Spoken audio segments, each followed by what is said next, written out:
오늘은 이제 시퀀스 데이터에 대해서 이번 주는 주로 이제 시퀀스 데이터에 대해서 이제 다룰 예정입니다. 그래서 이제 우리가 가장 먼저 볼 모델이 이제 뭐 이미 좀 상당히 고전적인 모델이긴 하지만은 그래도 종종 여전히 여러분들이 알고 있어야 되고요. 그래서 이제 Recurrent Neural Network, 어, LSTM이라고 부르는 것도 뭐 Recurrent Neural Network의 일종입니다. 뭐 LSTM도요. 예.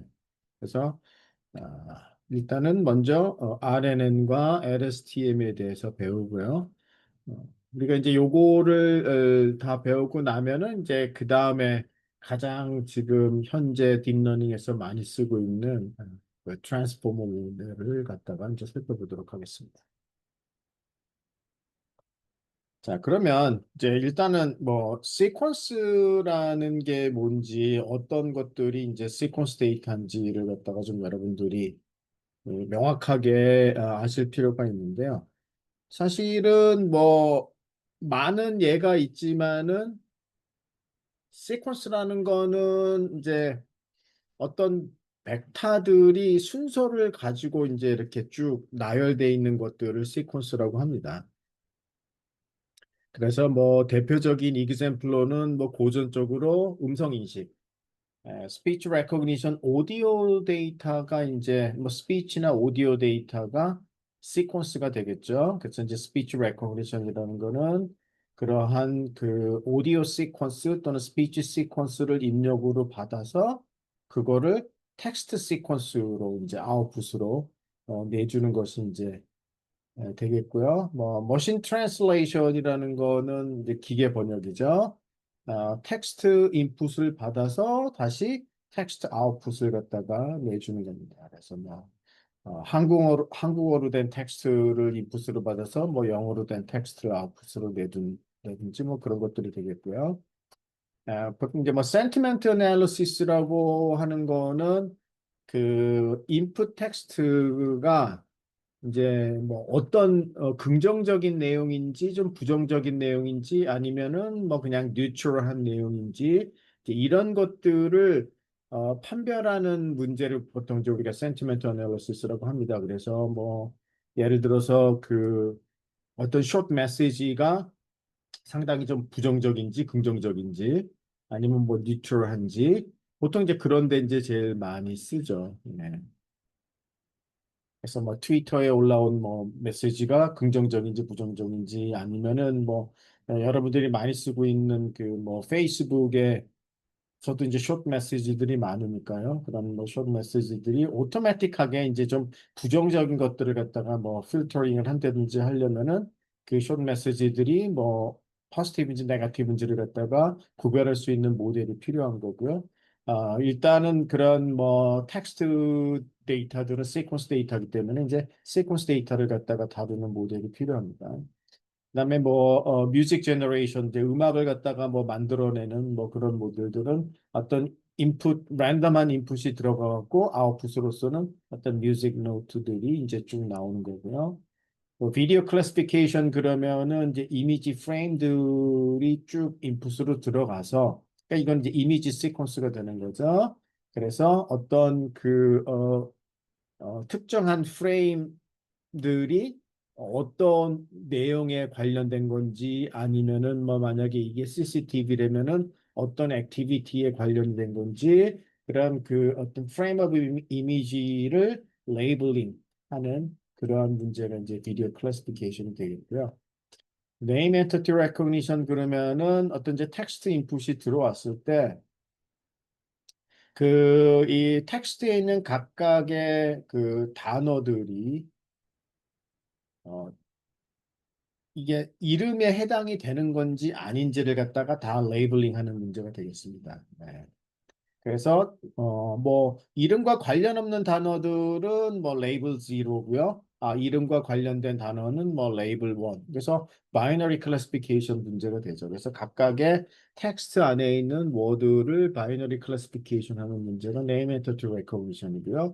기본적으로 이제 이런 것들이 다 시퀀스 데이터를 갖다가 이제 인풋으로 다룬다라고 생각하시면 됩니다. 그럼 이제 우리가 시퀀스 모델링이라고 하면은 뭐 뭐를 의미하느냐 하면은 어떤 모델을 갖다가 원하느냐 하면은 우리가 어떤 시퀀스 x1부터 xt까지의 어떤 probability를 갖다가 계산해 주는 모델이 필요합니다. 그래서 시퀀스 모델링은 기본적으로 이러한 joint probability를 갖다가 계산해 주. 그러니까 즉 우리의 모델이 이 probability 값을 갖다가 계산해 줄 수 있어야죠. 그러니까 기본적으로 이제 이 시퀀스 길이가 길어지면은 이 probability, joint probability를 계산하는 거는 훨씬 더 당연히 복잡해지고 시간이 더 오래 걸립니다. 그래서 이제 우리가 그냥 무식하게 이 joint probability를 갖다가 정말로 계산해 주는 모델 그거는 이제 너무 복잡도가 상당히 늘어날 테고요. 그러면은 이제 이거를 갖다가 어떠한 restriction을 줘서 조금 더 효과적으로, 효율적으로 우리가 이 joint probability를 갖다가 모델이 계산해 줄 수 있게 하느냐. 이제 그런 것들이 이제 뭐 RNN이나 LSTM 어떤 특정한 스트럭처들을 갖다가 써서 이 joint probability를 효과적으로 계산을 하려고 하는 거지.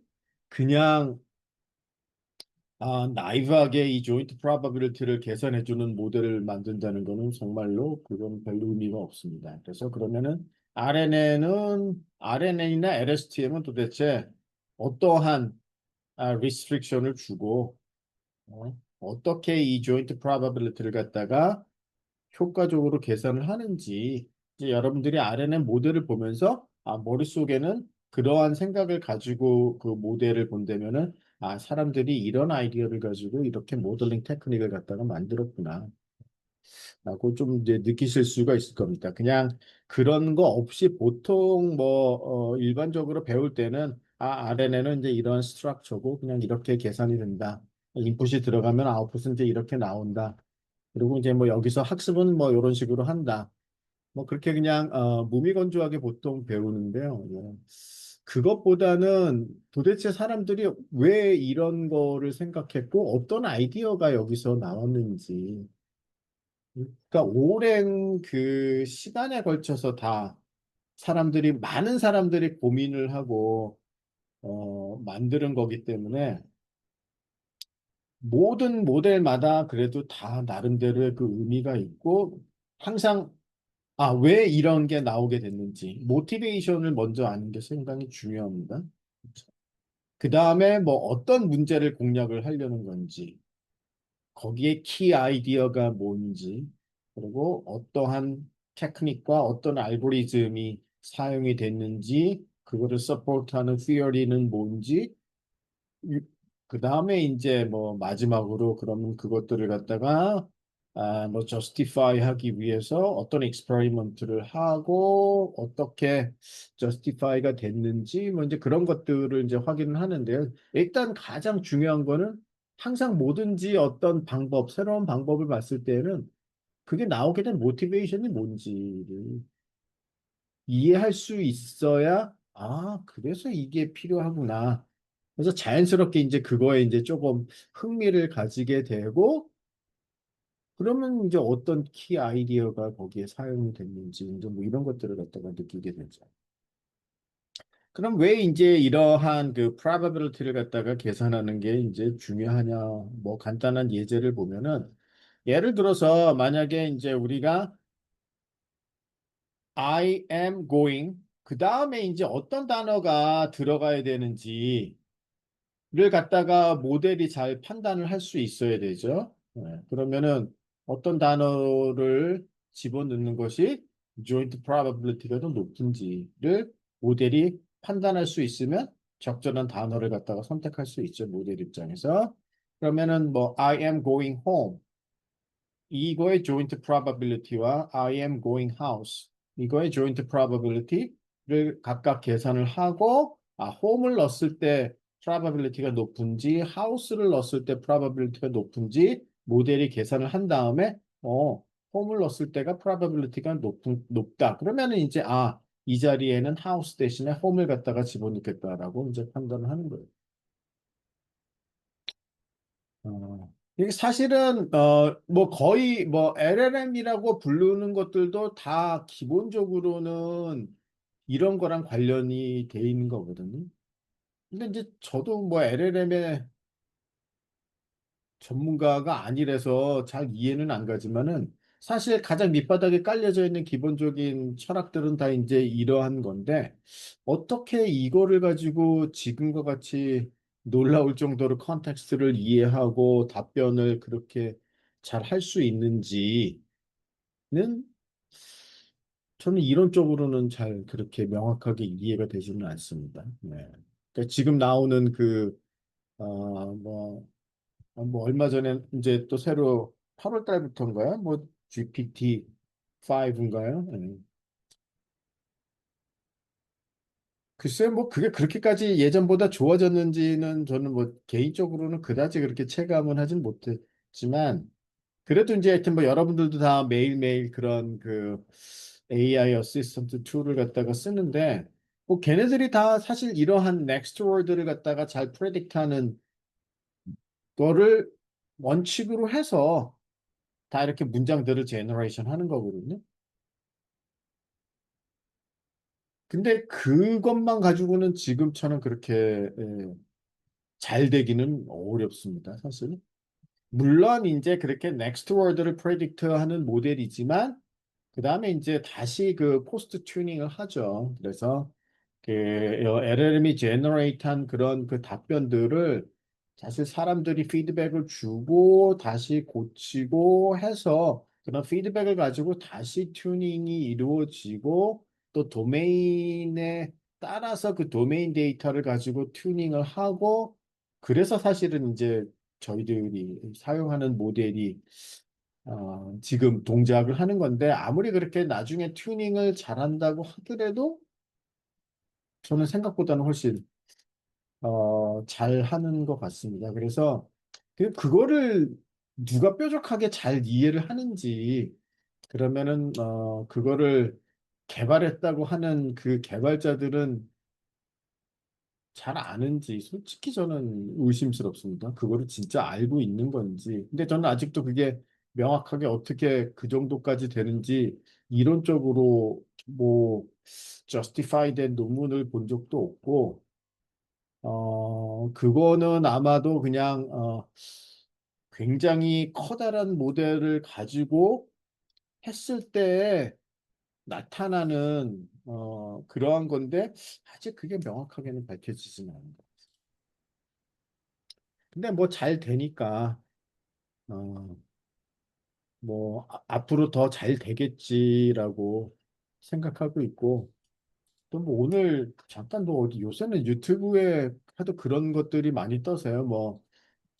뭐 조만간 AGI가 오고 조만간 ASE 이제 그러니까 Artificial General Intelligence에서 이제 Artificial Super Intelligence로 가는. 근데 뭐 조금 듣다가 말고 뭐 그러기는 하는데 하여튼 몇 년 안에는 엄청나게 많은 변화가 이루어질 거라고 하는 그 예측들은 상당히 꽤 많은 것 같아요, 제가 보기에는. 그러니까 이제 그냥 뭐 전문가라고 여기저기서 얘기하는 사람들 거는 뭐 그렇게 신빙성이 많지는 않은 것 같은데요. 그게 유튜브라는 게 이제 생리상 그냥 다 이렇게 뭔가 관심을 끌고 하는 게 이제 사실은 주목적이다 보니까 막 이 얘기 저 얘기 하는 것 같기는 한데요. 근데 글쎄요. 그때 BBC에서 예측한 방송에서 뭐 이제 그 뭐 AI 2027년인가? 뭐 거기 예측한 리포트를 보면은 뭐 어마어마하게 지금 하고는 이제 더 이상 AI가 사람을 거추장스러워 한다고 뭐 하는 예측도 있는 것 같습니다. 이제는. 그래서 하여튼 저희들이 이제 앞으로 한 몇 년 사이에 상당히 뭔가 많은 변화가 어, 있을 거라고 저는 또 생각은 돼요. 그리고 이 지금 현재의 대부분의 많은 시스템들도 엄청나게 많이 바뀌어야지만 되는 시대가 된 거 아닌가라는 생각이 들기도 합니다. 그럼 이제 그렇게까지 엄청나게 지금 AI가 발전을 하고 어마어마하게 지금 변화가 몇 년 사이에 이루어질 예정인데 우리는 이 기본적인 그러면은 딥러닝 모델을 배우고 있는 게 맞는가? 너무 이제 뒤떨어진 거 아닌가? 이제 그런 생각이 들 수도 있습니다. 네. 근데 저는 또 그거는 아니라고 생각이 됩니다. 아무리 뭔가가 발전해도 뭐 어차피 여러분들은 기본을 배우고 그 다음에 이제 윗단계로 올라가야 되는 거라면은 일단 기본을 잘 터득하는 거는 뭔가가 아무리 많이 발전을 하더라도 전혀 그거는 문제가 되지는 않습니다. 그래서 일단 저희들은 기본기를 닦는데 일단 충실하도록 하고요. 만약에 이제 예를 들어서 이런 right word를 갖다가 선택하는 문제가 아니라 뭐 예를 들어 만약에 주가를 갖다가 예측한다. 스톡 프레딕션. 그러면은 이제 이렇게 이제 우리가 생각을 해볼 수 있죠. 자, 이제 어떤 그 주가의 히스토리가 100, 110, 120, 130, 네, 이렇게 히스토리가 이제 네 개가 있고요. 그럼 이제 내일의 주가가 140일지 아니면 120일지를 예측한다고 했을 때에는 그러면 140일 때 조인트 프로바빌리티와 120일 때 조인트 프로바빌리티를 모델이 잘 계산을 해준다면은 어느 한쪽이 값이 높게 나오겠죠? 그러면은 140이 높다라고 나왔으면 내일 주가는 더 오르겠구나. 지금 현재 트렌드가 조금씩 오르고 있는 추세라서 뭐 내일도 오르겠구나. 라고 이제 뭐 예측을 하는 거고요. 만약에 120일대가 높게 나왔다면은 히스토리는 조금씩 증가를 했지만은 내일은 좀 떨어지겠다라고 이제 예측을 하는 거가 되겠죠. 그래서 역시 이렇게 이제 조인트 프로바빌리티를 갖다가 계산하는 게 중요하고요. 보통 이제 우리가 시퀀스 프레딕션이라고 이제 얘기를 하면은 자, X1, X2, X3, X4가 들어왔을 때 next는 뭐가 될지를 갖다가 예측을 하는 거고요. 그러면은 넥스트에 어떤 값이 들어왔을 때 우리가 probability 값을 적절하게 모델이 계산해 줄 수 있어야 그래야 적절한 sequence prediction이 이루어지고요.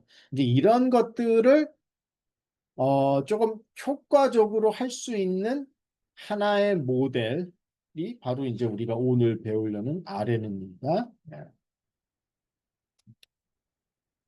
물론 지금은 RNN이 지금은 이제 거의 잘 쓰이지 않고 지금은 거의 다 트랜스포머를 쓰고 있죠. 그러면 이제 RNN은 뭐 버려야 되느냐? 여러분들은 어떻게 생각하십니까? 음. 근데 그렇지는 않습니다.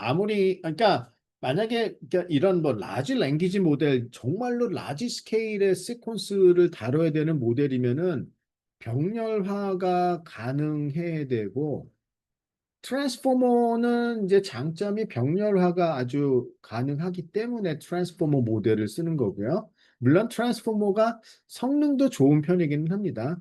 근데 이제 RNN의 결정적인 단점은 병렬화가 안 된다는. 그런데 모르죠. 항상 그 기술이라는 거는 이렇습니다. 이렇게 이제 다들 트랜스포머에 미쳐 있을 때, 뭐 이제 당연히 우리는 트랜스포머를 갖다가 써야지 좋고, 누구라도 이거를 쓰니까. 그때 이제 또 한 명의 이제 천재가 나타나서 RNN을 획기적으로 병렬화를 할 수 있는 방법을 생각해내고, 그거를 갖다가 이제 발표를 하게 되면은, 그러면 사실, 인퍼런스는 RNN이 훨씬 더 효과적이거든요. 인퍼런스는. 그러니까 트랜스포머하고 비교했을 때 그러면은 학습도 병렬화가 돼서 라지 스케일도 다룰 수 있고 인퍼런스는 당연히 RNN이 좋고요. 그러면은 사람 다시 우르르 이제 다시 또 RNN으로 이제 대부분 다 몰려갈 수도 있습니다. 네, 그래서 어, 그리고 여러분들 문제는 많은 경우에 뭐 그렇게까지 라지 스케일이 아니면은 뭐 RNN을 가지고 하는 것도 아직도 여전히 그 제조업 쪽 그 애플리케이션에는 RNN이나 LSTM을 이용하는 케이스들이 굉장히 많기 때문에 역시 RNN을 이제 우리들이 좀 잘 알고 있어야 되고요. 그러니까 트랜스포머의 또 단점을 극복하기 위해서 뭐 이제 지난 2, 3년 사이에는 만바라는 모델도 있습니다. 뭐 혹시 이걸 들어보신 분이 있는지는 모르겠어요. 만바라는 모델을. 그러니까 아마 글쎄 뭐 그러니까 이걸 자세히 아는 사람들은 많지는 않을 수도 있어요. 근데 이제 이게 한동안은 지난 2, 3년 사이에는 굉장히 또 좀 굉장히 좀 파퓰러해졌던 모델이기는 합니다. 네. 나중에 기회가 되면은 제가 그러면은 이제 만바라는 모델은 또 아이디어가 뭐고 어떤 식으로 동작하는지는 아마 나중에 한번 제가 설명을 해드릴 기회가 있을 겁니다. 자, 오늘은 일단은 우리는 고전적인 RNN을 본다. 자, 그러면은 일단 기존의 그 이 뉴럴 네트워크들은 어떤 벡터의 인풋이 들어오면은 모델이 뭔가 그거를 갖다가 처리를 해서 벡터 아웃풋을 내줬었죠. 벡터 인풋이 들어와서 벡터 아웃풋이 나갔습니다. 여러분이 알고 있는 대부분의 모델은 그렇죠. 뭐 fully connected network, 그 다음에 뭐 CNN, 그 다음에 뭐 리니어 모델 다 이거에 해당이 되는 거죠. 그런데 시퀀스 투 시퀀스는 뭐냐 그러면은 인풋 그러니까 어떤 벡터의 시퀀스가 들어오는 거예요. 그러니까 x1도 벡터고 x2도 벡터고 x sub t도 벡터입니다. 그래서 시퀀스 오브 벡터가 인풋으로 들어오면 모델이 그거를 처리해서 어떤 시퀀스 오브 벡터 아웃풋이 나옵니다. 시퀀스가 들어왔다가 시퀀스가 나갑니다. 이게 이제 바로 그 시퀀스 투 시퀀스 러닝이라는 거고요. 그러니까 뭐 사실 이거가 이제 가장 그 임팩트를 줬던 케이스는 머신 트랜슬레이션이죠. 2014년도에 이제 RNN이 머신 트랜슬레이션에 이제 효과적으로 쓰이는 모델이 나오면서 이제 시퀀스 투 시퀀스 러닝이라는 것이 이제 굉장한 붐을 일으켰고 그 시퀀스 투 시퀀스 러닝 그 RNN을 가지고 머신 트랜슬레이션에 적용을 했던 그 2014년 논문의 첫 번째 저자가 일리아 수트커버라는 그 친구인데 제프리 힌튼의 학생이었었고 그 친구가 그 오픈 AI의 창립 멤버이기도 합니다. 그래서 이제 그때에는 그 어떤 연구 책임을 처음에는 맡았었고 일리아가 이제 그 다음에 뭐 다른 CTO가 오고 여전히 오픈 AI에 있다가 뭐 한동안 이제 오픈 AI가 조금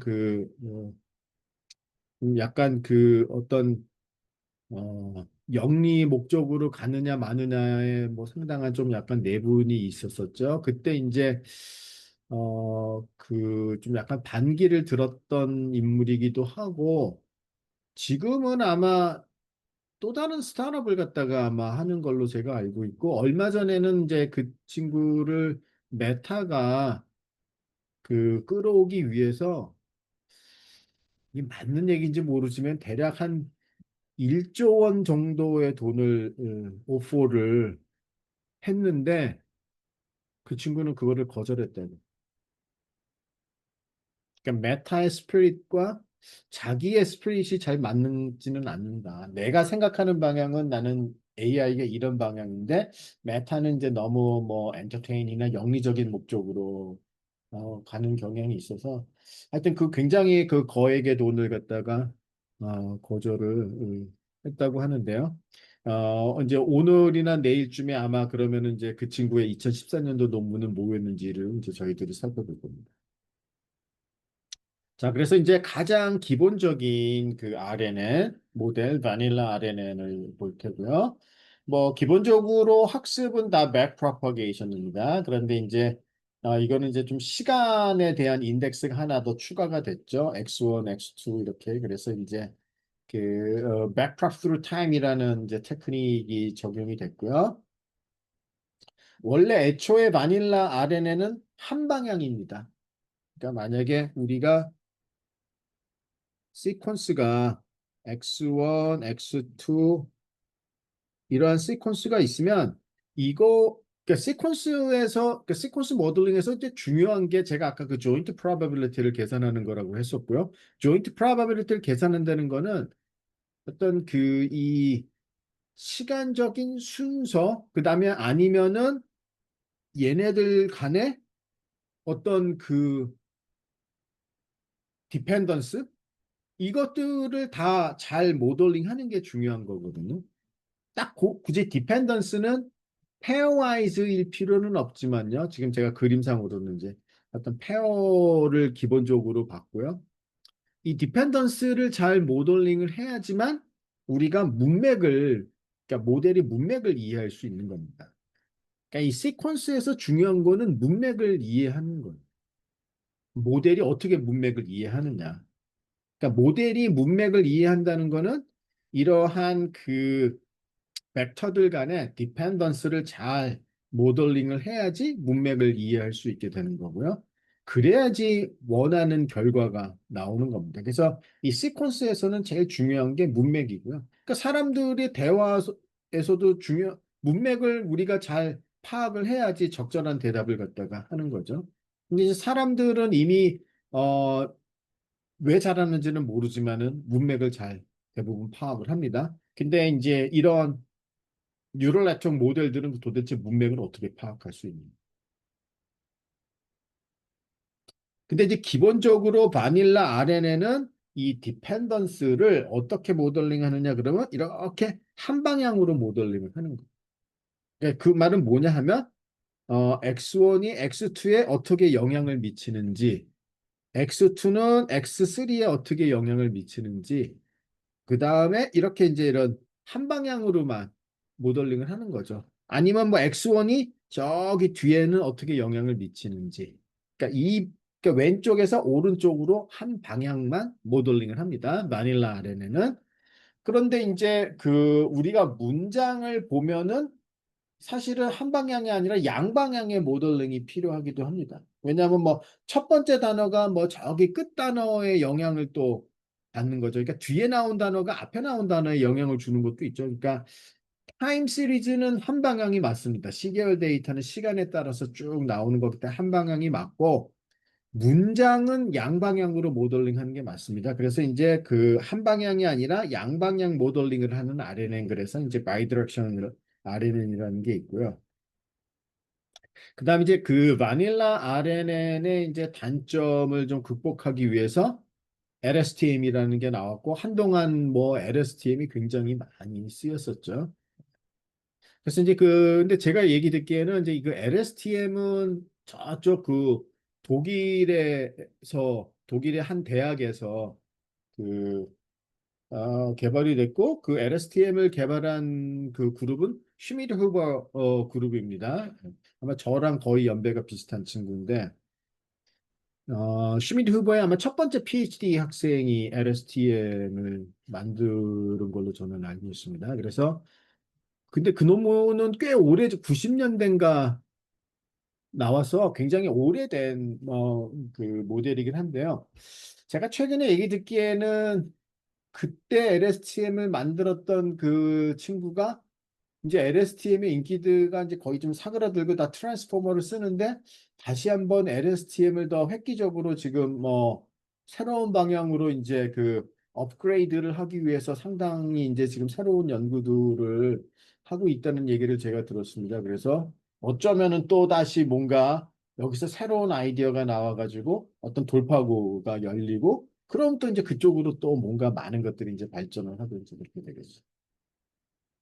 그다음에 이제 이런 그 RNN을 갖다가 학습시키는 방법은 어 이제 왜 또 따로 필요한지 여기서 이제 teacher forcing, scheduled sampling이라는 이제 두 가지 이 외에도 여러 가지 방법이 있기는 하지만은 practical하게 제일 많이 쓰는 방법이 이제 이 두 가지입니다.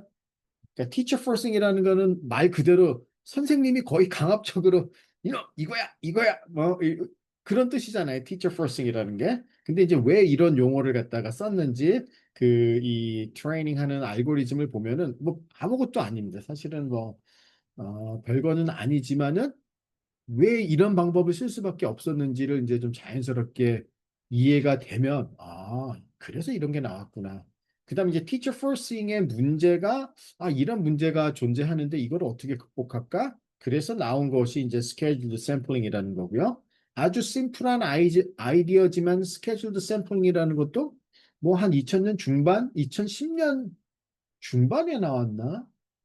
2000년 중반이었는지 하여튼 굉장히 나중에 나온 걸로 제가 알고 있습니다. 그래서 스케일드 샘플링을 만든 그룹은 이제 스위tzerland에 있는 어, 스위tzerland의 구글인가? 하여튼 근데 그 개발한 그룹의 한 명은 그 몬트리올에 있는 요슈아 벤지오의 동생 세미 벤지오라는 친구가 이제 그 스케줄드 샘플링을 만들었어요.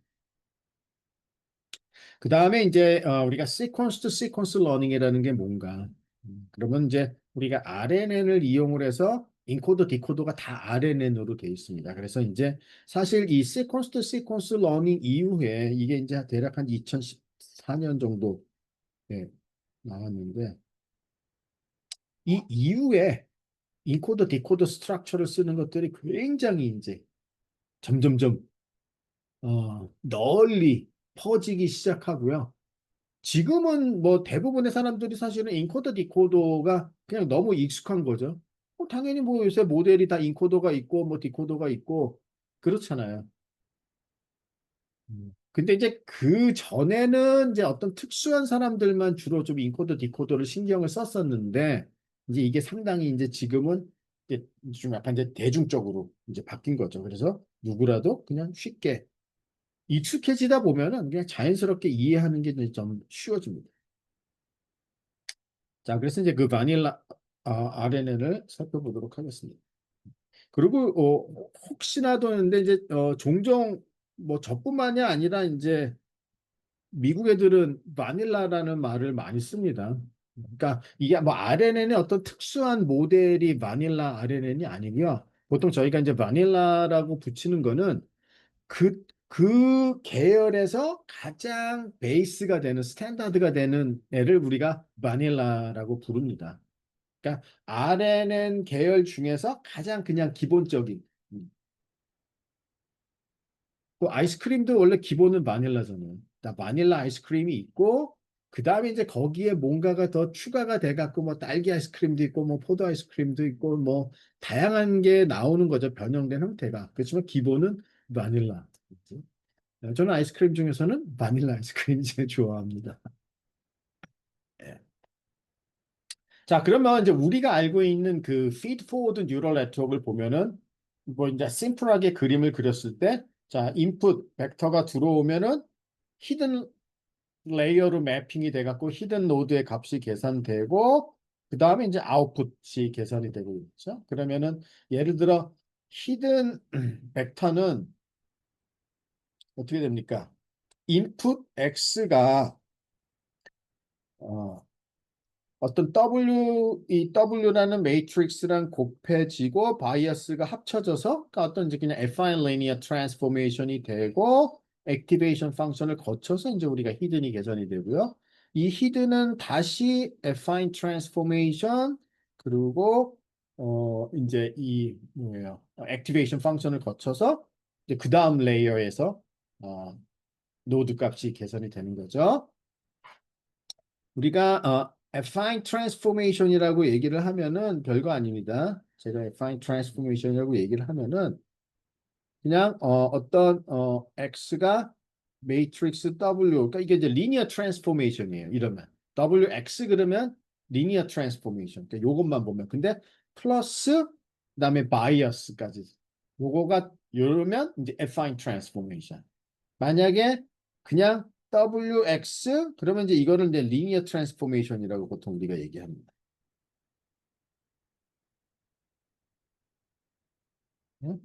그러니까 affine linear라는 거는 뭐냐 하면은 사실 리니어라는 거는 이렇게 만약에 이게 딱 그 원점을 지나는 직선만 리니어 트랜스포메이션이에요. 그리고 원점이 아닌 거를 지나는 게 affine linear입니다. 그래서 이제 이렇게 그 바이어스가 있는 거를 우리가 affine transformation이라고. 그러니까 이제 여러분들이 여러 가지 무슨 이제 문서들을 봤을 때 affine transformation이라고 하면은 이거를 의미하고요. linear transformation 그러면 이제 이거를 갖다가 의미한다라고 이제 알고 계시면 됩니다. 자, 그러면 이제 이거는 이 경우에는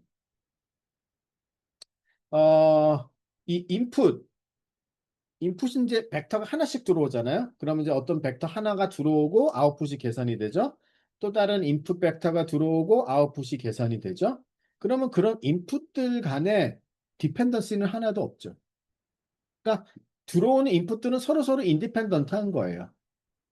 그러니까 만약에 내가 어떤 인풋이 이제 뭐 x1, x2, xn 이렇게 이제 n 개의 인풋이 있으면 자 얘가 인풋으로 들어가고 얘도 이렇게 들어가고 차례차례 이제 들어간다고 했을 때 이 x1, x2, xn 서로는 그냥 인디펜던트한 즉 다시 얘기해서 뭐냐 하면 내가 모델에 어떤 인풋을 먼저 집어넣을지는 순서는 아무 중요하지는 않답니다. 인디펜던트하기 때문에. 그러니까 아무거나 먼저 그냥 선택해서 넣고 아웃풋을 계산해도 아무 달라지는 건 없다는 뜻. 근데 그거가 그러니까 인디펜던스가 지금 그냥 기본적으로 feed forward neural network나 convolutional neural network을 학습할 때는 기본적으로 우리 인풋 데이터는 인디펜던트하다고 가정을 해요. 그렇지 않으면은 지금 그 여러분이 쓰고 있는 학습 방법을 쓰지 못합니다. 그럼 막 순서를 우리가 막 고려를 해야 되는데 여러분이 뭐 학습할 때 그 순서를 고려한 적이 있어요? 그냥 뭐 임의적으로 막 스플리팅 하고 막 셔플링 하고 그래서 막 학습을 하는데요. 뭐 그래도 아무 문제가 안 되죠. 일단 인디펜던트하다는 가정. 그 다음에 이 픽스드 랭스는 그 문제 그러니까 벡터의 사이즈는 그 딱 정해져 있는 거죠. 그런데 이제 RNN 같은 경우는 이게 이제 인풋이 만약에 이때는 이제 어떤 벡터 하나가 들어오는 게 아니라 이제 시퀀스로 이렇게 이제 들어오잖아요.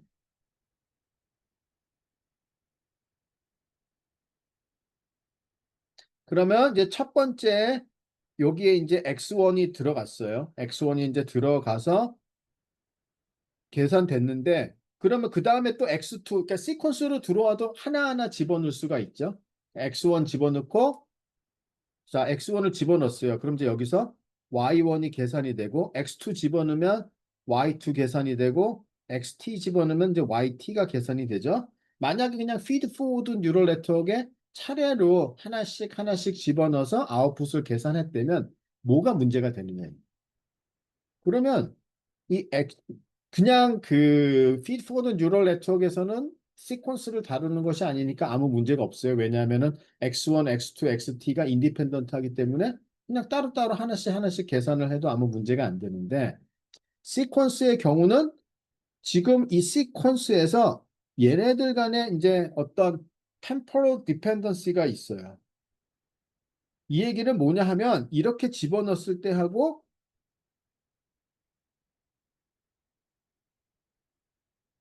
이렇게 순서를 바꿔서 집어넣었을 때는 완전히 다른 이제 얘기라는 겁니다.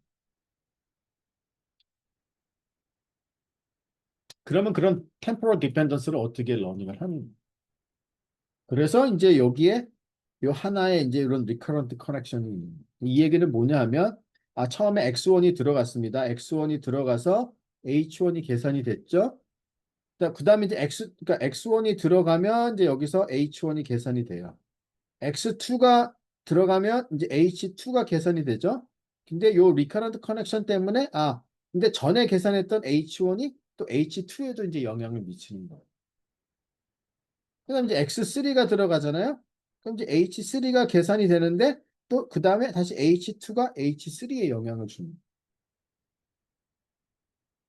그래야 x1, x2, x3의 temporal dependency를 모델링할 수 있는 한 방법이에요, 이것이.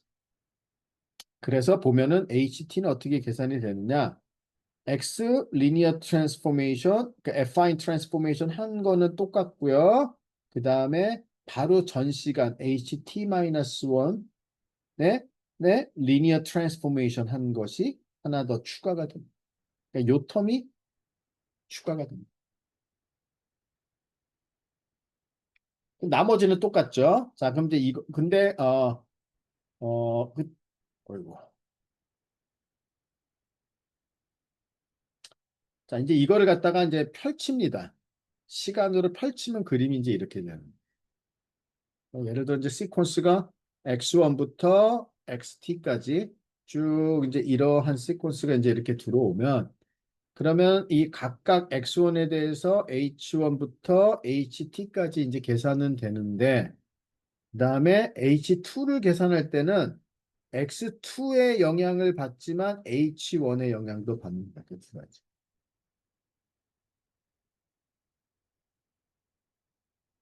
자, 만약에 그러니까 여기서 지금 아까 이 feed forward neural network가 달라진 점은 뭐냐 하면은 이 커넥션이에요. 이거가 추가가 됐죠. 만약에 이 빨간색이 없대면 그냥 각각 개별적으로 똑같은 feed forward neural network을 T개만큼 있는 거고 근데 거기에 막 제각기 또 집어넣은 거예요. 근데 뭔가 이제 temporal dependence를 모델링 하는 거는 이제 바로 이렇게 히든 노드들 간의 트랜지션을 통해서 그래서 H1이 H2에 영향을 주고 H2가 H3에 영향을 주고 다시 이제 이런 식으로 H4에 영향을 주고 해서 HT까지. 이것이 RNN의 사실 가장 키포인트.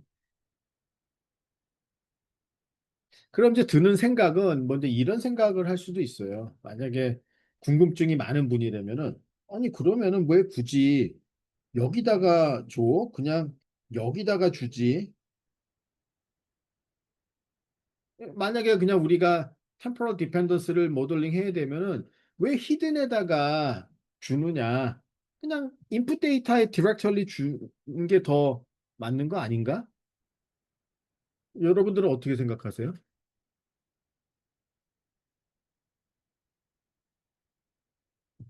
아마 여러분들은 아마 그냥 이걸 처음 봤을 때는 별로 그런 의문을 갖지는 않는데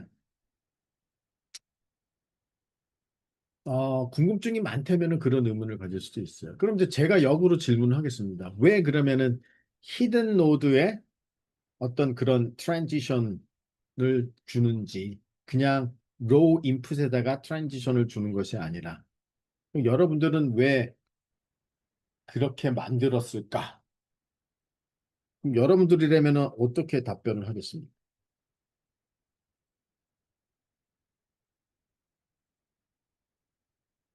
뭐 생각을 해보세요. 여러분들의 의견을 한번 아무거나 주세요. 상관없습니다. 정답을 얘기할 필요는 없습니다. 여러분이 정답을 얘기하면 아이고 안 움직이네. 히든 노드를 접근한다는 것은, 네. 교수님 혹시 네, 들리시나요? 네, 네, 들립니다. 아, 네. 히든 노드에 접근한다는 자체가 피처 익스트랙션을 벌써 한 번 거쳤다는 뜻 아닌가요? 그렇죠, 그렇죠. 그건 맞습니다. 그래서 한 네, 번 피처 익스트랙션이 됐기 때문에 네, 이전에 노이즈가 되게 많잖아요. 네, 근데 그 노이즈에서 피처 익스트랙션 한 값에 대해서 네. 그걸 영향을 주기 때문에 좀 더 순수성을 가져가는 거 아닐까요? 이거 상당히 저기 딥러닝의 소질이 있으신 것 같은데. 아, 이거 굉장히 좋은 발상입니다. 상당히 가까워요. 상당히 그런, 근데 이제 아무도 사실 뭐 그런 설명을 하지는 않아요. 책에서도. 뭐 여러분들이 아무리 딥러닝 책을 읽어봐도 왜 거기다가 뒀을까요? 뭐 그런 거에 대한 설명하는 책은 없어요. 그런데 다 이유가 있는 겁니다. 네. 그러니까 사실은 뭐 RNN뿐만이 아니라 이제 저희들은 막 예전에 오래된 다양한 뭐 모델들도 보고 사실은 이제 지금은 뭐 그냥 제너러티브 AI 시대니까 누구라도 그냥 제너러티브 AI를 다 얘기를 하지만은 예전에는 제너러티브 AI는 또 상당히 그러니까 제너러티브 AI란 말도 쓰지도 않았죠. 저희들은 그냥 제너러티브 모델. 그러니까 제너러티브 모델을 연구하는 사람들은 그냥 아주 좀 그냥 소수의 특수한 것들을 주로 이제 생각하는 그런 사람들이었어요. 머신러닝 안에서도. 네. 근데 저는 이제 주로 제너러티브 모델을 더 많이 연구를 했습니다. 이렇게 연구는. 근데 이제 그냥 가장 파퓰러한 거는 뭐 이런 이제 클래시파이어라든지 이제 이런 것들이 워낙 기본적으로는 더 많이 쓰이니까 가르치는 거는 이제 그런 것들을 가르치지만 사실 연구는 제너러티브 모델을 더 오래전에 연구를 했었는데 이제 제가 이거를 봤을 때 드는 생각은 이거였습니다. 그러니까 지금 말씀하신 대로 사실은 히든이 갖는 의미는 뭐예요? 그러니까 사실 뭐 퓨처라고 생각하는 게 사실 이해하기는 더 쉽죠. 여러분들 입장에서는. 그러면 어떤 로우 인풋을 한번 이렇게 히든으로 보낸 것이 사실은 이제 임베딩에 해당이 되는 거예요. 그러니까 임베딩이라는 용어를 이제 딥러닝에서는 사람들이 뭐 피처 익스트랙션이라고도 많이 생각을 하고요. 네. 또는 뭔가 그 이 데이터가 갖고 있는 사실은 좀 더 우리가 정확하게 얘기를 하면은 데이터가 갖고 있는 의미를 좀 더 파악하는 거죠. 모델 입장에서. 그러면 사실 이 모델 입장에서는 이 로우 데이터들 간에는 이렇게 의미를 맺어준다는 게 굉장히 어려워요. 왜냐하면은 모델 입장에서 이 들어오는 로우 인풋의 의미가 전혀 파악이 안 돼 있잖아요. 파악이 안 돼 있는 상태에서 뭐 얘하고 얘하고 이렇게 이제 이렇게 뭔가 관련성을 갖다가 파악한다는 거는 엄청 어렵죠. 예를 들어서 이런 겁니다. 근데 이제 한번 이렇게 이제 임베딩을 하면은 모델 입장에서 이제 의미가 어느 정도 파악이 됐으니까 그 파악된 의미를 바탕으로 이제 관련성들을 모델링을 하는 거죠.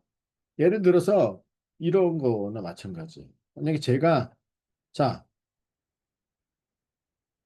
사과. 그럼 여러분들이 이거를 봤을 때 지금 로우 인풋은 어떤 이런 거예요. 캐릭터예요. 시옷, 기읍, 뭐 예를 들어 이제 이러한 캐릭터가 이제 이렇게 어떤 시퀀스로 들어온다고 생각을 하세요. 그러면은 이게 무슨 의미예요? 그냥 뭐 여러 개 캐릭터가 들어온 거죠. 그런데 이런 어떤 이제 우리가 임베딩을 한다는 거는 이런 캐릭터를 우리가 알고 있는 이러한 과일 사과의 의미로 이제 이렇게 매핑을 시켜주는 거잖아요. 이게 제가 그냥 이미지로 그린 거지 사실은 그냥 사과라는 의미, 과일. 그러니까 이제 여기 레벨은 그냥 시옷, 기읍, 아라는 것이고 이 히드는 이러면 이제 이게 얘가 이거 사과라는 이제 의미를 파악하는 그렇기 때문에 이제 이렇게 의미를 파악을 해야 그 다음에 이제 뭔가 관련성을 갖다가 얘도 이제 뭐 모델링을 할 수 있지. 그냥 뭐 로우 인풋들 간에 디펜던스를 모델링 하는 건 그러니까 사람들이 다 여기에 이렇게 이제 화살표를 연결을 해서 하는 게 당연한 겁니다, 사실.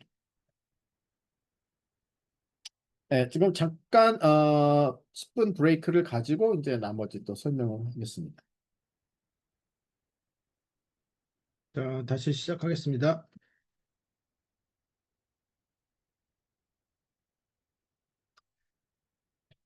이제 한번 간단한 이그샘플을 한번 생각해 보겠습니다. 네, 예를 들어서 이제 우리가 만약 이제 우리가 어떤 모델을 만드는데 이제 인풋으로는 이제 그냥 그 오늘의 날씨하고 그다음에 버짓, 내 예산이 어느 정도 이제 있는지 그게 이제 인풋으로 들어가서 뭐를 먹으면은 이제 좋을지를 갖다가 예측을 해주는 이제 우리가 모델을 만든다고 했을 때 자, 그럼 인풋은 이제 웨더하고 버짓입니다. 이제 두 개가 들어가면 그러면 일단 이제 버짓이 뭐 이제 월급을 받아서 이제 상당히 좀 예산이 이제 충분한 상태예요. 이제 그렇게 되면은 이제 예측을 해주는 것이 좀 약간 이제 뭐 파인 다이닝 좀 약간 고급스러운 이제 음식을 갖다가 먹는 게 좋겠다라고 이제 만약에 이제 이렇게 모델이 이제 추천을 해줬습니다. 자, 그럼 이제 그 다음 날 그럼 이제 그 다음 날은 이제 또 그 다음 날 이제 날씨가 있겠죠. 그리고 그 다음에 이제 버짓이 또 있겠죠. 그럼 이제 어제 이제 좀 돈을 썼어요, 많이. 그럼 이제 버짓이 좀 상당히 이제 줄어들었겠죠. 그런 영향도 있고. 그러면은 물론 이제 그날에 이제 날씨하고 버짓에 상당한 영향을 받지만 이제 오늘 뭘 먹을지를 결정하는데 또 중요한 역할을 하는 거는 어제 뭐 먹었느냐가 또 상당히 이제 역할을 하죠. 그래서 어제 이제 파인 다이닝을 했으니까 그러니까 이제 오늘은 그냥 피자를 먹자라고 이제 우리가 결정을 할 수 있는 거죠.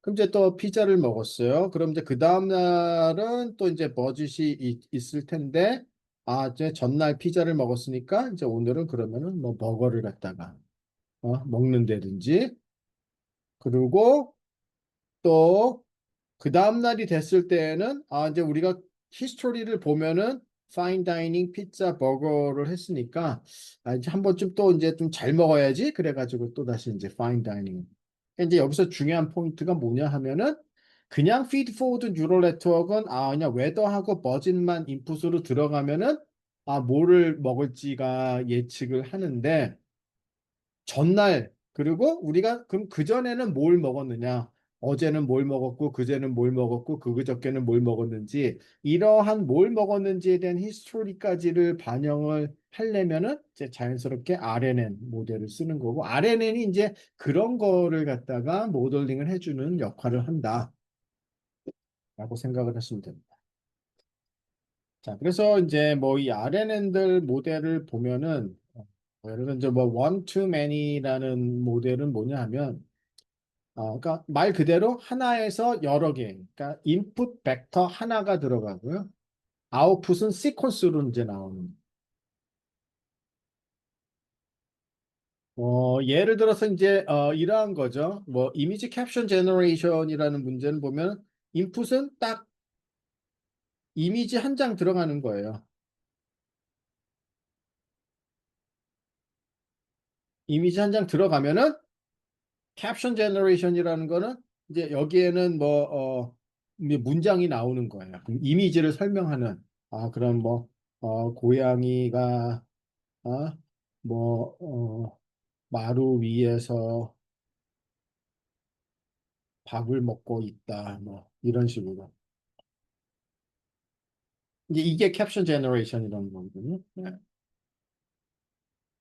어떤 하나의 그 이미지가 인풋으로 들어가면은 그 이미지를 설명하는 이제 문장이 이제 이렇게 나오는 거죠. 이제 이러한 기술은 이제 사실 한 2015년쯤에 나왔어요.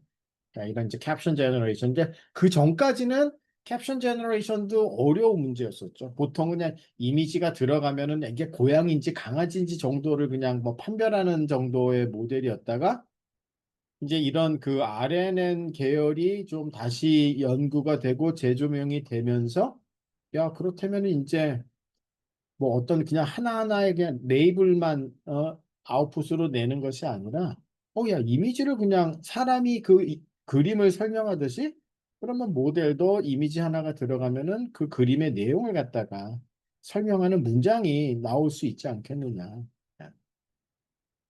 그래서 이제 그 캡션 제너레이션에 이제 기본적으로 보면은 사실은 여기는 이제 그냥 이렇게 앱스트랙트하게 모델을 간단하게 그려놨지만은 사실 이쪽 단에는 이제 또 컨볼루션 뉴럴 네트워크를 씁니다. 왜냐하면은 그 이미지 피처들을 뽑아야 그래야지 이미지 피처들 간의 어떤 디펜던시를 갖다가 다시 RNN에 집어넣고 그게 또 텍스트로 이제 변환이 돼서 이제 나와야죠. 또 이제 이런 one to many 모델이 있고요.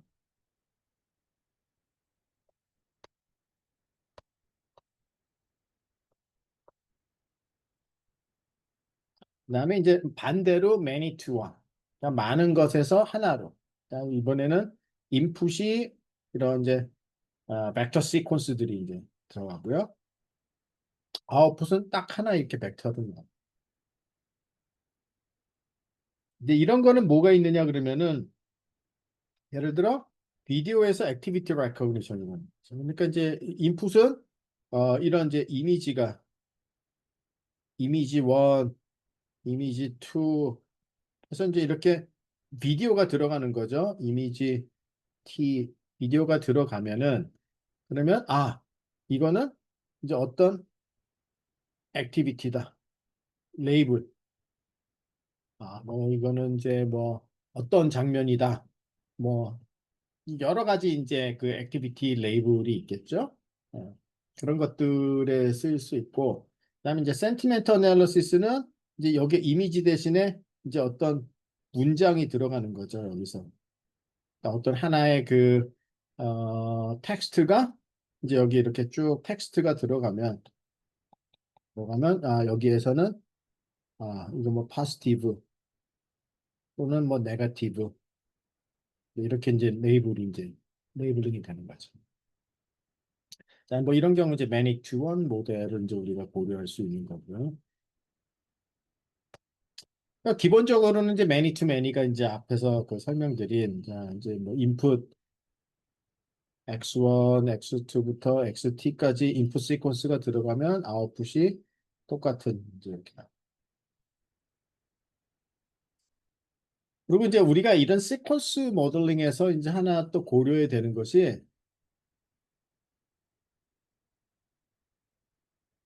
variable sequence length예요. 즉, 그러니까 시퀀스의 길이는 인풋마다 달라집니다. 항상 똑같지는 않아요. 그렇잖아요. 뭐 어떻게 뭐 문장의 길이가 어떻게 항상 똑같아요. 항상 다르죠. 그러니까 그냥 그래서 시퀀스 랭스가 이제 항상 변화. 뭐 그거를 이제 우리가 핸들링 할 수 있어요. 기본적으로 모델이 딱 그냥 고정돼 있는 그 시퀀스 랭스만 다루진 않습니다. 뭐 그거는 이제 별로 어려운 일은 아니에요.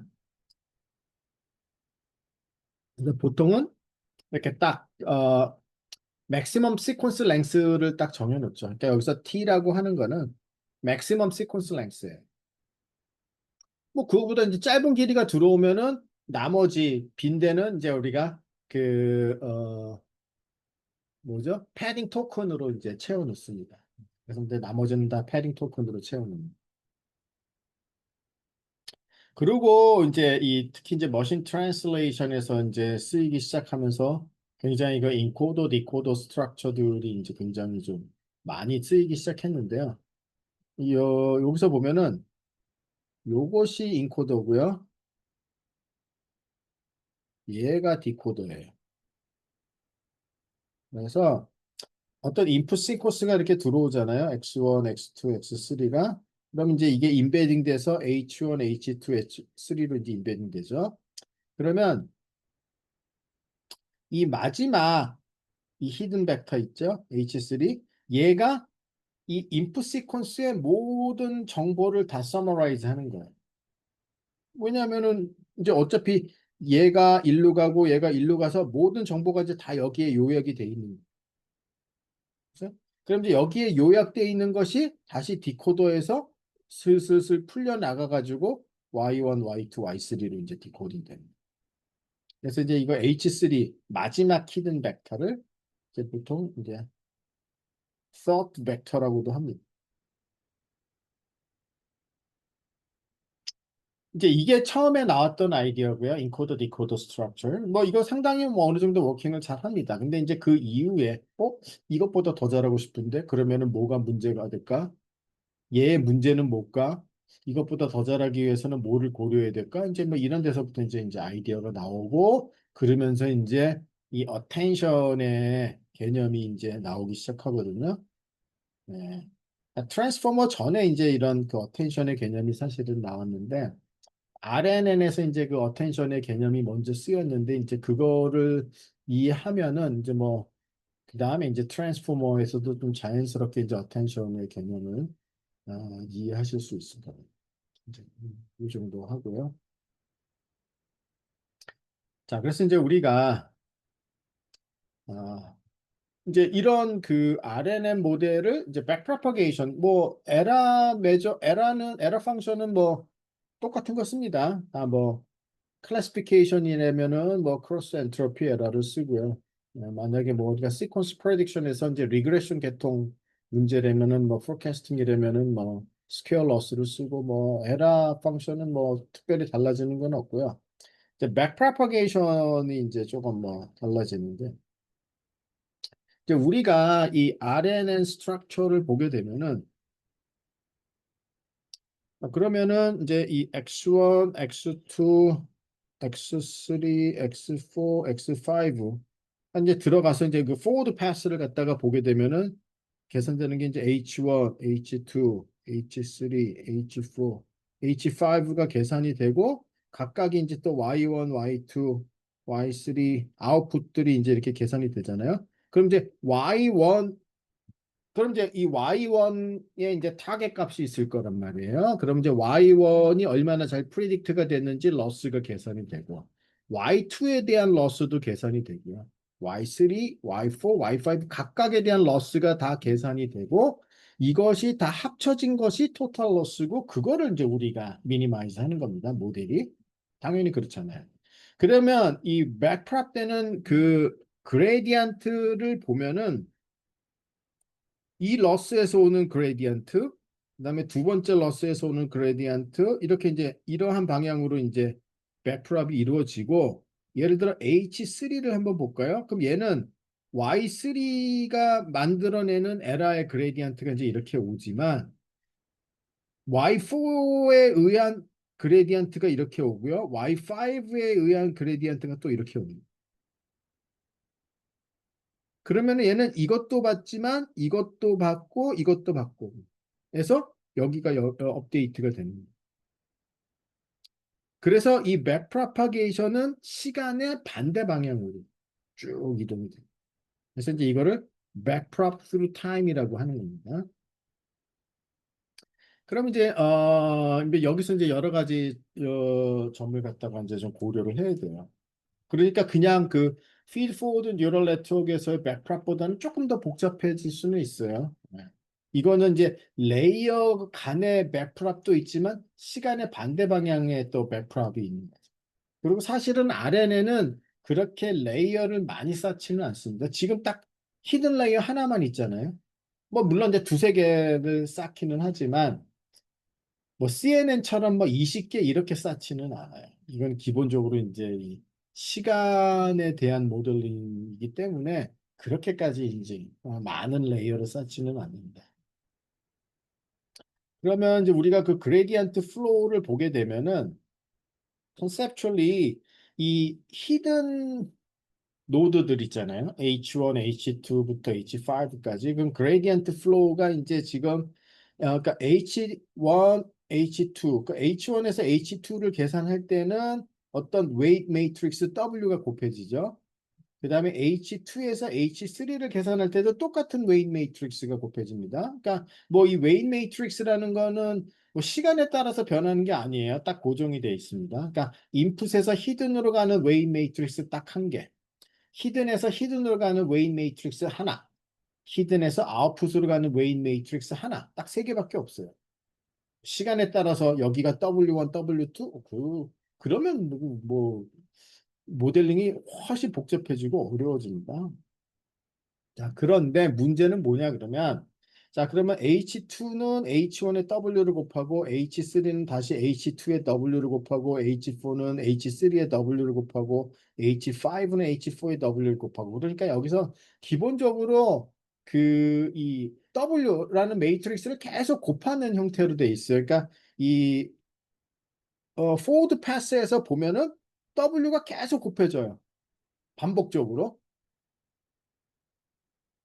그러면 그 얘기는 뭐냐 그러면은 뭐 이제 여러분들이 이제 그 어떤 매트릭스 리니어 트랜스포메이션에서 벡터의 매트릭스가 곱해졌을 때 어떤 하나의 벡터가 있어요. 거기에 매트릭스가 곱해지면은 그러면 당연히 벡터의 방향이 바뀌고 벡터의 길이가 늘어나거나 길이가 줄어들거나 또는 뭐 길이가 그대로 있거든요. 보통 일반적으로 길이가 늘어나거나 줄어듭니다. 언제 늘어나고 언제 줄어드느냐 하면은 그 W라는 그 매트릭스의 가장 큰 싱귤러 밸류가 이제 1보다 크게 되면은 이제 이렇게 늘어나고요. 1보다 작게 되면 점점 좀 줄어듭니다.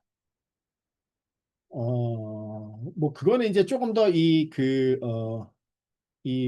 매트릭스가 곱해졌을 때 그런 놈에 대해서 조금 알아야 되는데요. 뭐 그런 디테일한 수학적인 내용까지 지금 하나하나 뭐 궁금하면은 찾아보면은 금방 여러분들이 한 1시간 정도 공부하면은 뭐 충분할 텐데 지금 그런 것까지 다 설명할 필요는 없고 그냥 개념적으로는 이렇게 생각하시면 됩니다. 그러니까 매트릭스를 곱하는 게 아니라 만약에 그냥 숫자를 곱한다고 생각해 보세요. 만약에 3을 곱한다. 그러면 어떤 숫자에다가 계속 3을 곱하는 거예요. 자, 3. 그 다음에는 3의 제곱, 3의 세제곱, 3의 네제곱, 3의 다섯제곱. 그럼 애초에 그 숫자가 1보다 작은 거였, 그러니까 3을 계속 우리가 곱하면은 점점점 엄청 커지죠. 만약에 0.3을 갖다가 계속 곱하면 점점점 작아지죠. 그러니까 여기서도 마찬가지예요. 매트릭스를 같은 거를 계속 곱하는 거는 이 그레디언트 플로우를 봤을 때 이 그레디언트 플로우는 이 에라 그레디언트의 W 트랜스포즈가 계속 곱해지는 형태예요. 그래서 그레디언트가 계속 곱해지다 보면은 그레디언트가 이렇게 폭발하거나 아니면 사라지거나 둘 중에 하나로 계속 같은 게 곱해지기 때문에. 그래서 사- 폭발하는 경우 exploding gradient, 사라지는 경우 vanishing gradient. 이 두 개 문제가 다 존재를 합니다. RNN은. 우연히도 뭐 계속 그 싱귤러 밸류가 1에 가까워 갖고 그레디언트가 계속 그냥 그레디언트 벡터가 크기가 커지지도 않고 줄어들지도 않고 근데 그거는 뭐 거의 잘 있는 경우는 보통은 폭발하거나 사라지거나 둘 다 안 좋아요. 그렇잖아요. 어차피 우리는 그 에라 그레디언트를 가지고 모든 모델 파라미터들을 업데이트해야 되는데 그레디언트가 점점점 사라지면은 이쪽은 괜찮지만은 여기를 업데이트할 때는 너무 작아져 가지고 업데이트가 안 됩니다. 폭발하면은 이제 뭐 어? 그러면 이제 너무 큰 값이 곱해지니까 이제 그것도 엄청 문제가 되는 거죠. 그러면은 그레디언트 값이 너무 커지면은 막 그냥 이제 업데이트 하는 게 굉장히 언스테이블해집니다. 둘 다 안 좋습니다. 그러면 실제적으로 우리가 어떻게 해야 되느냐? 학습을 할 때. 왜 뭐 그레디언트가 이제 익스플로딩이나 베니싱이 되는지 뭐 이렇게 간단하게 그냥 수학적으로 제가 뭐 써놨는데 아주 정말 개인적으로 호기심이 있어서 꼭 이거를 알고 싶다 하는 분 아니면 뭐 굳이 안 보셔도 됩니다. 자, 그럼 이제 이거에 대한 해결책은 이제 보통 우리가 어떻게 하느냐? 어느 쪽이 어려울까요? 익스플로딩 하는 쪽을 핸들링 하는 게 어려울까요? 베니싱 하는 쪽을 핸들링 하는 게 어려울까요? 여러분이라면은 어느 쪽이 더 어려운 문제 같습니까?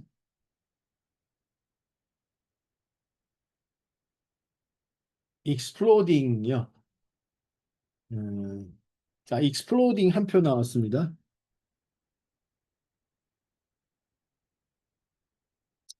베니싱 두 표. 베니싱 세 표. 자, 익스플로딩 한 표, 베니싱 네 표. 음, 그러면은 이제 다수결에 따라서 이제 베니싱이 지금 베니싱이 한 명 더 넣었어요. 베니싱 지금 처음에 익스플로딩 한 분은 혼자서만 지금 외롭게 자꾸 점점점 대세는 지금 베니싱 쪽으로 가고 있습니다. 에, 그러니까 이게 이제 다수의 의견을 물어보는 게 어, 이기면 다 먹는 겁니까? 이게 무슨 뜻이죠? 이기면 다 먹는 겁니까? 라는 게. 음, 음. 아, 예.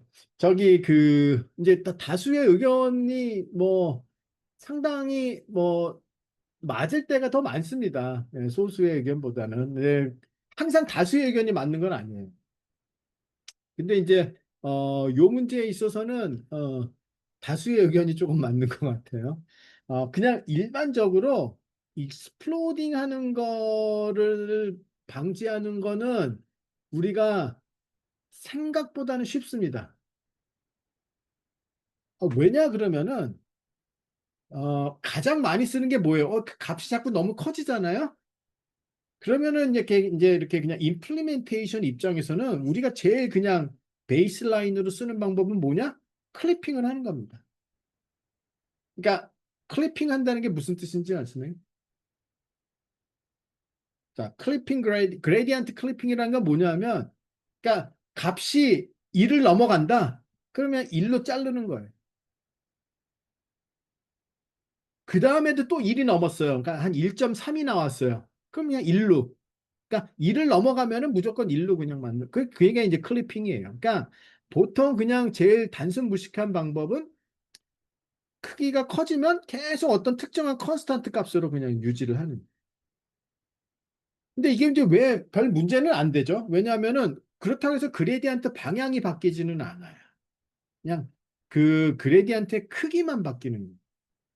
그러니까 벡터의 어떤 크기만 바뀌는 거지 벡터의 방향이 바뀌는 건 아니기 때문에 뭐 이렇게 업데이트 하는 거는 뭐 방향이 바뀌면은 문제가 되지만은 뭐 제 생각에 큰 문제가 안 됩니다. 그래서 제일 많이 쓰는 것이 그레디언트 클리핑, 익스플로딩을 방지하기 위해서.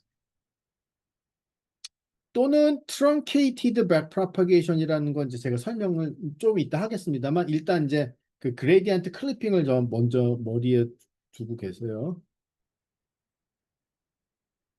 그리고 그러니까 근데 사라지는 거는 어떻게 막을 방법이 없어요. 그거 어떻게 뻥튀기를 갖다가 할 수는 그러니까 뭐 사라지면 막 그냥 무조건 뻥튀기를 한다? 근데 그런 방법을 쓰지는 않습니다. 예. 왠지 모르게.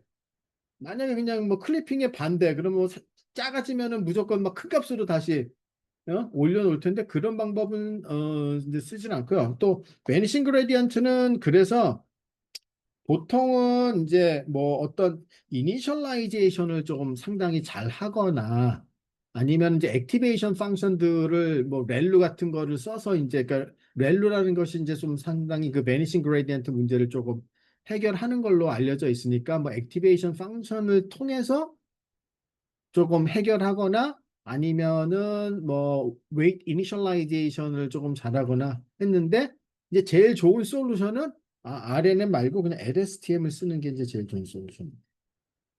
그러니까 LSTM은 좀 베니싱 그레디언트 문제가 많이 조금 이렇게 해결된 상태.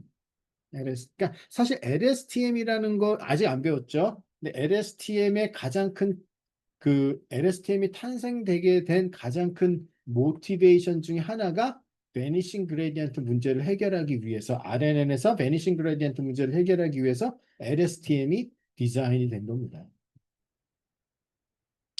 그래서 보통 저래면 LSTM 플러스 그레디언트 클리핑 테크닉을 쓰는 요 조합이 좋은 것 같아요, 저는.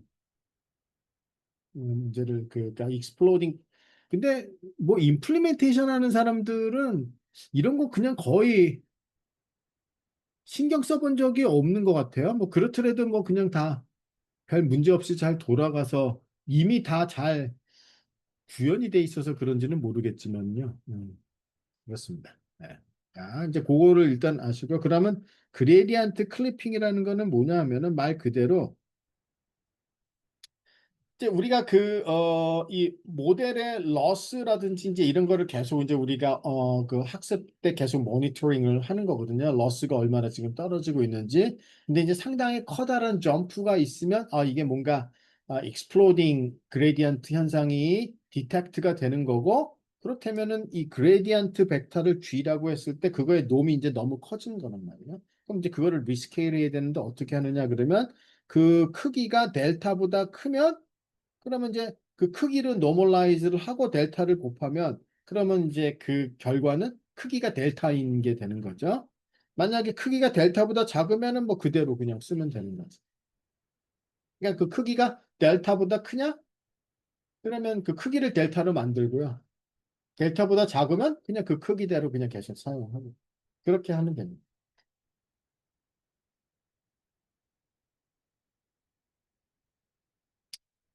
자, 그 다음에 이, 이 백프랍에서 우리가 보면은 사실 이제 뭐 여기서 에라가 E1, E2, E3, E4, E5 이제 이 다섯 개가 있고 그거에 다 합친 것이 이제 토탈 로스가 된단 말이에요. 그러면 이제 우리가 H3 입장에서 봤을 때는 그러면 이제 요 에라 그레디언트가 있지만 사실은 그러니까 H1 입장에서 보면은 이제 여기서 오는 것도 있지만 이렇게 오는 것도 고려를 해야 된단 말이에요. 그래서 이제 그거를 갖다가 쭉 다 이제 만약에 우리가 이 3를 W에 대해서 미분을 하면은 자, 이 3를 Y3에 대해서 미분하고 Y3를 H3에 대해서 미분하고 H3를 W에 대해서 미분하고 이렇게 체인으로 쭉 쓰면은 이제 어떻게 되냐 그러면은 이제 이렇게 세 개의 텀이 이제 이렇게 나와요. 이 세 개의 텀이 이렇게 오는 거, 이렇게 오는 거, 이렇게 오는 거가 이제 이렇게 되는 거예요. 뭐 하여튼 뭐 이제 수식상으로는 그런데 truncated BP 어, TT는 뭐냐 하면은 이제 이런 겁니다. 만약에 이 시퀀스 길이가 길어요. 그리고 보통 이제 여러분이 뭐 텐서플로우나 파이토치를 쓰게 되면은 이제 그 truncated BPTT는 이제 이렇게 두 개의 인덱스가 들어갑니다. K1, K2. 그래서 이제 이게 의미하는 바가 뭐냐 그러면은 K1은 자, 아까 업데이트가 이루어지는 그 사이에 forward pass 얼마만큼이 진행이 되는지. 그 다음에 K2라는 거는 이제 우리가 BPTT가 어디까지 이제 갈 건지. 하나는 이제 forward 쪽이고요. 하나는 backward 쪽의 방향인데 얼마만큼의 타임 스텝을 갖다가 갈 건지를 정합니다. 그냥 원래대로라면은 forward 패스가 이렇게 끝까지 가고 backward도 이렇게 끝까지 오고 이제 이게 그냥 가장 우리가 생각할 수 있는 거죠. 근데 이제 이게 만약에 길이가 길면은 이제 너무 예를 들어서 backward가 이제 이렇게까지 여기서부터 오면은 그러면은 익스플로딩이나 사실 그러니까 더 많이 곱해질수록 익스플로딩이나 베니싱 문제가 더 심각해지는 거 아니에요? 그래서 이제 끊어서 합니다. 이렇게 끊어가지고 요 안에서는 요렇게만 가고 요렇게만 가고 요렇게만 가게끔 끊어서 이제 이런 것들이 이제 truncated BPTT라는 거예요. Backpropagation through time. 그럼 이제 이렇게 끊어서 하게 되면은 뭐 이제 이거는 이제 약간 근사화 시키는 거죠. 그러면은 이제 좋은 점은 뭐냐면은 그렇게까지 많이 곱해지는 게 아니니까 익스플로딩이나 베니시 문제가 좀 덜 하겠죠. 많이 곱해질수록 그게 심각해지는 거니까요. 아유, 엄청네.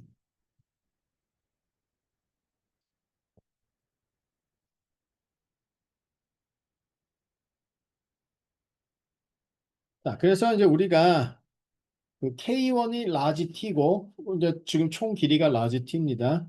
K2도 라지 T예요. 이 얘기는 그냥 포워드 패스 처음부터 끝까지 가고 백프랍도 끝에서부터 처음까지 다시 온다. 먼저 이거고요. 만약에 K1은 1이고 K2는 라지 T다. 이 얘기는 뭐냐면 이제 파란색이 포워드 패스고요. 빨간색이 백워드 패스예요. 자, 포워드는 한 칸만 가는 거예요. 그러니까 이제 업데이트 할 때는 자, 요렇게 가서 그러니까 이제 한 번 그러니까 요만큼만 이제 그 포워드 패스가 이루어지고 값들이 계산이 되고 에러가 계산이 되고 K2는 T니까 여기서부터 끝까지 처음까지 다 이제 하면서 업데이트가 이루어지고요. 또 포워드는 한 번 스텝 하나만 가는 거니까 그 다음에 여기서부터 요만큼 한 칸만 가서 값들이 계산이 되고 여기서부터 다시 처음까지로 업데이트가 돼요. 그러면 이 여기에 있는 애는 엄청 계속 더 많이 자주자주 업데이트가 되는 거고요. 뒤에 있는 애는 전혀 안 되다가 이제 여기서 이제 되기 시작하는 거고 그렇죠. 근데 제일 많이 쓰는 거는 이겁니다. 그 다음에 아마 제가 지금 정확하게 기억은 못 하겠는데요. 텐서플로우나 파이토치 둘 중에 하나는 이걸로 그냥 픽스드 돼 있는 걸로 제가 알고 있어요. 그러니까 하나는 뭔가 K1, K2를 조정할 수 있고 하나는 이걸로 픽스드 돼 있나 아마 그런 건 것 같은데 제 아마 지금 예전 기억으로는 자, 이거는 뭐냐면 KK 그러니까 K 스텝만큼 포워드 패스가 이루어지고 똑같이 K 스텝만큼 백워드로 해서 업데이트가 되고 다시 여기서 K-스텝만큼 가고 K-스텝만큼 돌아오고 그러니까 이 얘기는 뭐냐면 아까 제가 그 그림으로 그렸듯이 이렇게 이제 파티션을 해서 이만큼이 T인데 이렇게 파티션을 해서 백프랍은 여기서도 요만큼 여기서 요만큼 여기서 요만큼만 그러니까 이 백프랍이 여기까지는 가지 않는 그러니까 이거는 보통 길이가 긴 경우 이제 이런 방법을 씁니다. 네.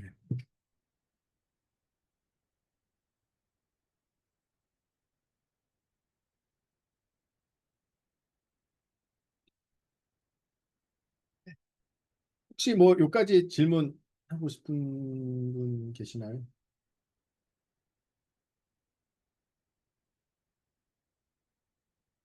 그러면 K면은 예를 들어 X에서 X3까지 K만큼 갔다가 다시 백프랍을 이루어지잖아요. 네, 그러면 그 다음 K 플러스 1부터 또 K만큼 가잖아요. 그리고 그렇죠. 네. 백프랍이 이루어지는데 그러면 여기에서 히든이 영향을 받아야 되잖아요. 이 그 RNN에서는 이 히든이라는 부분이 영향을 받아줘야 되는데 그걸 기억하고 있는 건가요? 그러니까 현재 값들은 다 기억을 하고 있는 거죠. 그러니까 아, 뭐 값은 기억하고 있는구나. 어디까지 갔건 네네. 그냥 네네. 일단은 가장 최근의 값들을 다 기억은 하고 있죠. 액티베이션 때. 아, 네. 아, 그렇겠네요. 네네네. 음. 네.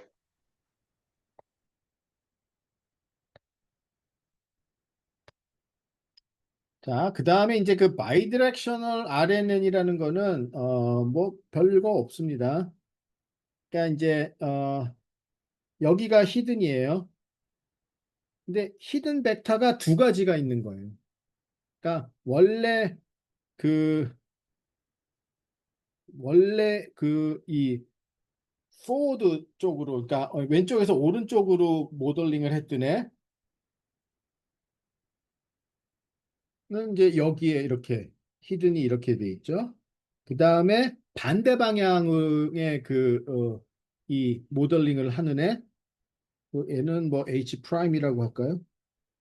그러면 우리의 히든은 두 가지가 있는 거예요. H하고 H 프라임 두 개가 있는 거예요. 그래서 H는 이 방향으로, H 프라임은 이 방향으로. 그래서 이제 두 개를 컨캐리네이트 해가지고 아웃풋이 계산이 되는 거예요.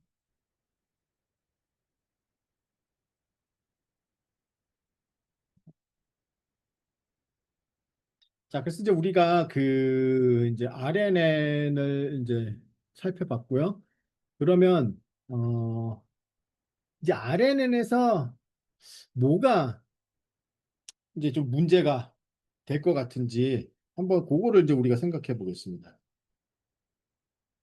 뭐 RNN이 다 잘하고 있으면 아무 문제가 없잖아요. 근데 이제 여기서 뭔가 조금 부족한 점? 자, 그럼 이제 우리가 이렇게 히든을 갖다가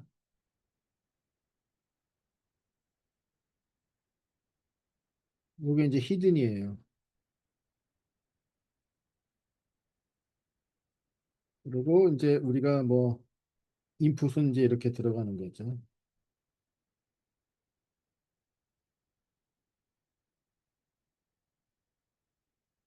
그리고 이제 아웃풋은 또 이렇게 이제 계산이 되고요.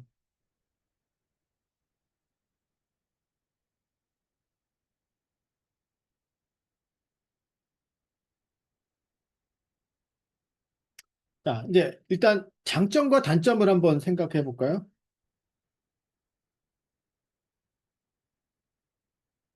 장점, 단점. 여러분들은 장점과 단점, 뭐 여러분들 눈에는 뭐 어떤 게 좀 좋은 점인 것 같고 어떤 게 조금 안 좋은 점인 것 같고 그렇습니까?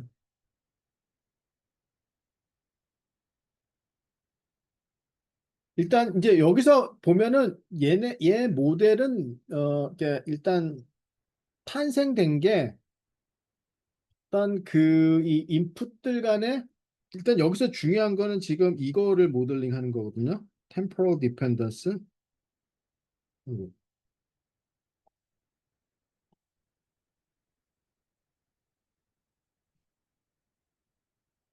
시간적인 디펜던스를 갖다가 모델링 하는 게 중요하잖아요.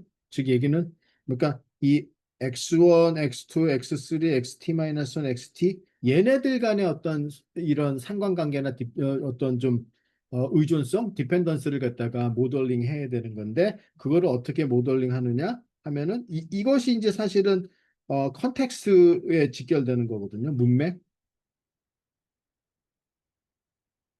얘는 어떻게 하느냐? 그냥 이렇게 한 방향으로 이렇게 가는 거예요.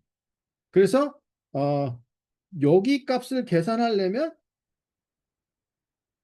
얘는 그냥 먼저 계산할 수는 없어요. 얘가 계산되고 얘가 계산돼야 얘가 계산되는 거죠.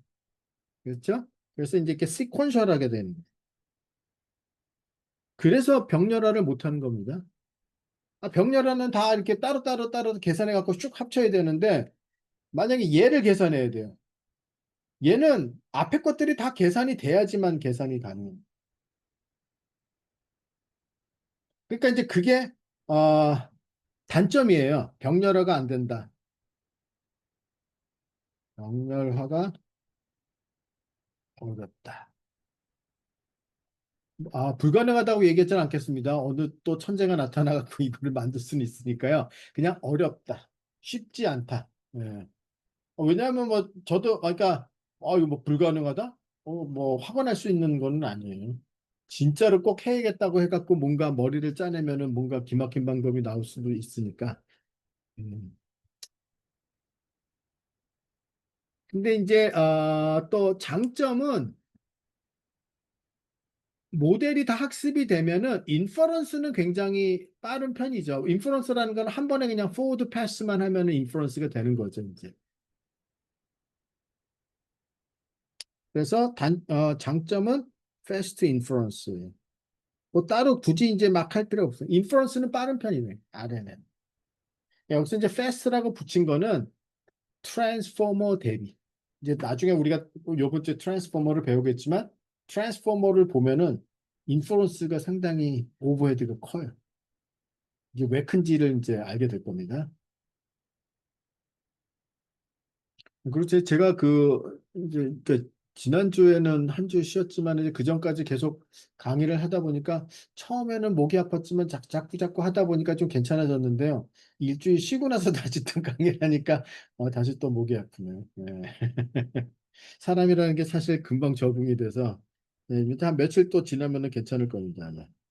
자, 그런데 또 하나의 굉장한 단점이 있습니다. 뭐냐 그러면은 잘 알려진 건데요. 단점이 이런 말을 써요. 사람들이 long term dependency.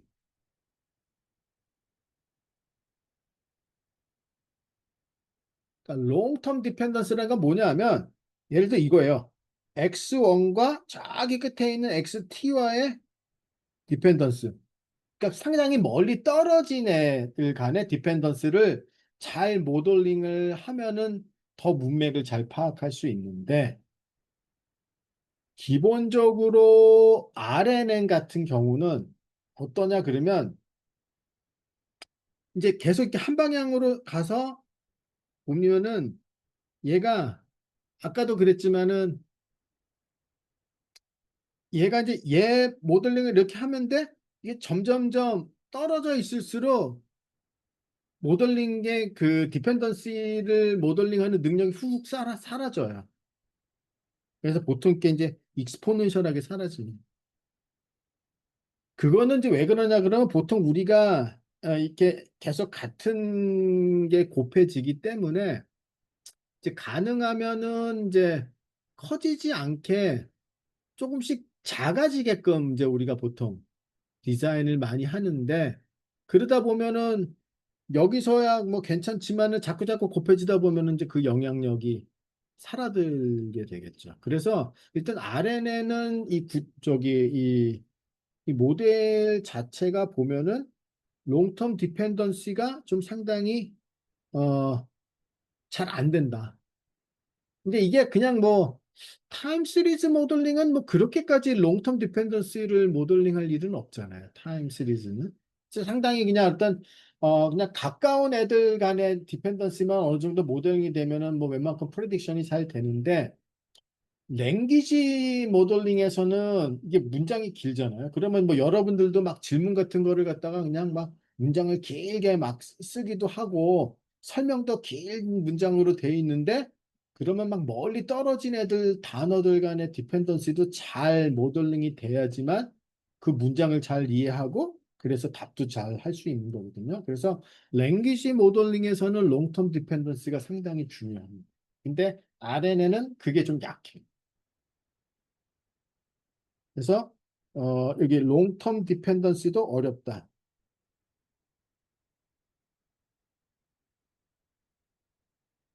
어렵다. 어렵다. 네. 이게 단점입니다. 그러면 이제 롱텀 디펜던시를 우리가 좀 잘 모델링하기 위해서는 어떤 방법을 써야 되느냐? 이 RNN 이러한 비슷한 어떤 이 시퀀셜하게 히든의 어떤 시퀀셜한 트랜지션을 통해서 모델링하는 테크닉은 백본으로 그대로 두는데 롱텀 디펜던시를 모델링을 좀 더 잘하기 위해서는 어떻게 해야 되느냐. 음. 그래서 이제 탄생된 것이 이제 LSTM이다. 이제 LSTM을 이제 저희가 이제 내일 살펴보도록 하겠습니다. 그래서 탄생된 게 그래서 이름도 long short term memory라는. 그러니까 이게 long short term memory가 아니라 long short term memory입니다. 그러니까 숏텀 메모리라는 거는 뭐 사실 사람의 그 브레인에서도 이제 그 어떤 좀 짧은 그 이 윈도우 안에서의 기억들이거든요. 근데 이제 그거를 조금 더 길게 이제 가지고 가는 이제 모델. 이게 보시면은 이제 97년도 슈미드 후보 그다음에 이게 이제 나 호크라이트인가 뭐 하여튼 이 친구가 아마 그 PhD 학생이었던 걸로 제가 알고 있어요. 그래서 그러면 이제 한동안 많이 쓰였던 이 LSTM은 도대체 어떤 아이디어를 가지고 롱텀 디펜던시를 모델링 할 수 있는지 이제 그거를 살펴보고 그다음에 이제 우리가 RNN들 트레이닝하는 방법들 뭔지 이런 것들을 이제 다음 시간에 한번 살펴보도록 하겠습니다. 자, 오늘은 이제 요까지 하고 뭐 질문 있으면은 뭐 간단하게 질문을 받도록 하겠습니다. 혹시 뭐 질문하고 싶은 거 있으신가요?